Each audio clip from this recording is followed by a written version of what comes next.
Evan, ano ang naging tugon ni PBBM sa naging pahayag ni VP Sara ukol sa kanyang ama na si dating Pangulong Ferdinand Marcos Sr.?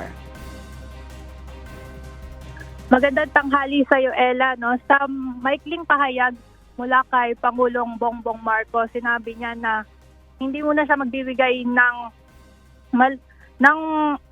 mahabang paliwanag ukol dito. Sina Pangulong Ferdinand Bongbong Marcos lamang at ang kanyang inang si former First Lady Imelda Marcos ang namataan natin dito sa libingan ng mga bayani para nga bumisita sa puntod ni dating Pangulong Marcos Sr. ngayong umaga. Hindi kasama ng Pangulo ang kanyang mag-iina na sina First Lady Liza Araneta Marcos at tatlong anak na sina Congressman Ferdinand Alexander Sandro Marcos, William Vincent at si Joseph Simon. Walang ibinigay na paliwanag sa media kung bakit hindi sila nakasama dito. Bandang alas 9 ng umaga nang dumating si former First Lady Imelda Marcos at ilang minuto lamang ang nakalipas ay dumating si Pangulong Bongbong Marcos na lulan ng hiwalay na sasakyan.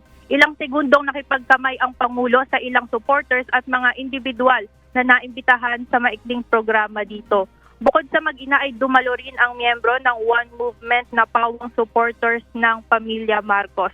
Bandang alas 10:30 ng umaga at natapos na ang programa dito. Agad din namang umalis si Pangulong Marcos matapos ang maikling pagharap sa media.